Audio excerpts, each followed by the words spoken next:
তাপমাত্রা দেখতে পাচ্ছি আজকে রাজধানী ঢাকায় 25 degree Celsius, feels like 26 degree সেলসিয়াসের মতো এই সকালে।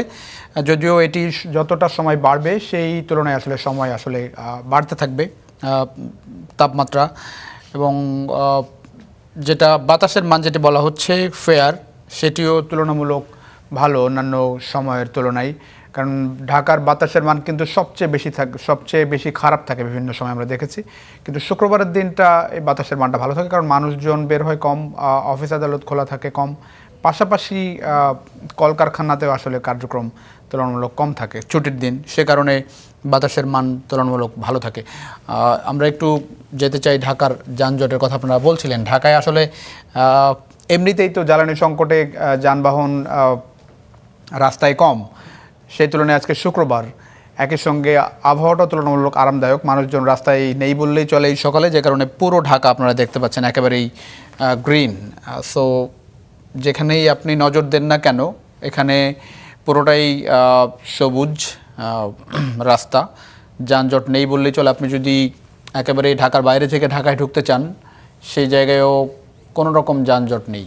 আমরা দেখছি এখানে যদি আপনি গাজীপুর থেকে একেবারেই গাজীপুর রোড ধরে বোর্ডবাজার, গাজীপুর হয়ে টঙ্গী হয়ে ঢাকায় ঢুকতে চান, টঙ্গী ইন্টারসেকশন এটা একেবারেই সিগন্যাল একটু লাল, কিন্তু এর বাইরে আমরা কোথাও যানজট দেখছি না। শাহজালাল ইন্টারন্যাশনাল এয়ারপোর্ট হয়ে একেবারে ঢাকায় ঢোকার যে পথ, পুরোটাই আরামে ঢাকায় ঢুকতে পারবেন যাত্রীরা। বিশেষ করে যারা দূরপাল্লার বাসে করে রাজধানী ঢাকায় আসছেন তাদের জন্য স্বস্তির খবর যে রাজধানী ঢাকায় ঢোকার কোনো পথে কোনো রকম যানজট নেই। বিভিন্ন সময় কিন্তু যানজটের কারণে অনেক বেশি সময় লাগে রাজধানী ঢাকায় ঢুকতে এবং বের হতে, সেই অবস্থা আজকে শুক্রবারে নেই। আমরা একটু অন্যান্য দিকে যেতে চাই। দেখতে পাচ্ছেন যাত্রাবাড়ির দিকে, দেখেন যাত্রাবাড়ির দিকেও যানজট নেই বললেই চলে। মতিঝিল এরিয়াটা দেখেন পুরোটাই গ্রিন আছে, এখানে কোথাও মানে একেবারেই সিগন্যাল পয়েন্টে হয়তো মানে একটা সিগন্যাল আপনাকে হয়তো অপেক্ষা করতে হবে সিগন্যাল পার হওয়ার জন্য, কিন্তু এমনিতে কোনো রকম যানজট নেই। ছোট ছোট একটু জটলা আমরা বিভিন্ন জায়গায় দেখতে পাচ্ছি, এর বাইরে রাস্তা একেবারেই ফাঁকা। বলদা গার্ডেন এলাকায় দেখতে পাচ্ছেন, এদিকে সদরঘাট লঞ্চ টার্মিনাল এই জায়গাটায়ও কিন্তু কোনো রকম যানজট নেই। কেরানীগঞ্জ থেকে সদরঘাটের দিকেও কোনো রকম যানজট নেই। নাজিরা বাজার, দক্ষিণ কেরানীগঞ্জ ফাঁকা পুরোটাই।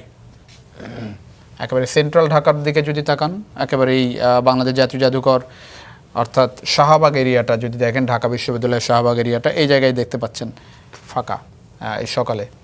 সো যানজট একেবারেই নেই শুক্রবারের সকাল, আবহাওয়াটাও ভালো, সে কারণে মানুষ কিন্তু বেশ আরামে পথ চলছেন। যারা রাজধানীতে ঢাকায় এই সময়ে আসলে বিভিন্ন গন্তব্যে ছুটছেন, ঢাকার বাইরে বের হচ্ছেন কিংবা ঢাকার মধ্যে কোনো গন্তব্যে যাচ্ছেন, রাস্তায় বেশ স্বস্তি। আমরা একটু বাতাসের মান দেখে আসবো এই সকালে। ওয়ার্ল্ড ওয়াইড বাতাসের মান, বিশ্বের বাতাসের মান কোথায় কেমন দেখেন অবস্থা। খুবই কালচে একটা দেখতে পাচ্ছেন বিভিন্ন জায়গায়, যেসব জায়গায় আসলে বাতাসের মান খারাপ এটা লাইভ দেখা যায়, কোন জায়গায় বাতাসের মানটা আসলে কেমন। এয়ার কোয়ালিটি স্টেশন আছে বিভিন্ন জায়গায়, তার মাধ্যমে এই ম্যাপটা আসলে আসে। এখানে নিচের দিকে একটু যাই, এখানে পরিসংখ্যানটা দেখা যাবে।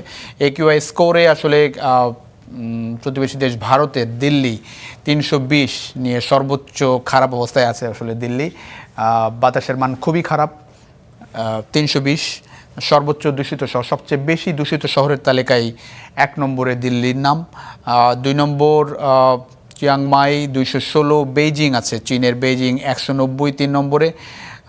আমরা সিওল দেখতে পাচ্ছি 6, কাঠমান্ডু 7, বাগদাদ 8, ইয়াঙ্গুন 9।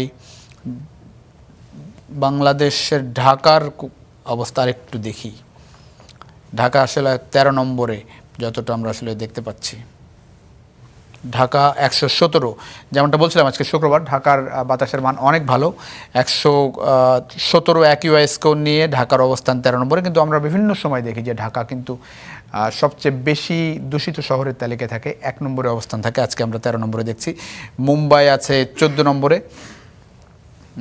2 নম্বরে যেমনটা বলছিলাম যে থাইল্যান্ডের চিয়াংমাই শহর, বেইজিং চায়নার 192 স্কোর নিয়ে আছে 3-এ। সবচেয়ে ক্লিনেস্ট সিটি, এগুলো হচ্ছে দূষিত শহরের তালিকা 1 থেকে 13 পর্যন্ত আমরা দেখলাম। একটু ক্লিনেস্ট সিটি দেখবেন। ক্লিনেস্ট সিটি, যেগুলো আসলে বায়ুর মান একেবারেই সবচেয়ে ভালো, মানে কোনো রকম দূষণ নেই।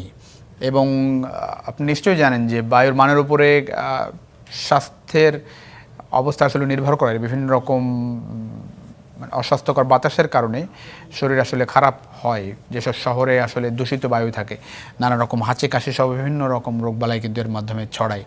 আপনারা দেখতে পাচ্ছেন যে নরওয়ের অসলো শহর আসলে সবচেয়ে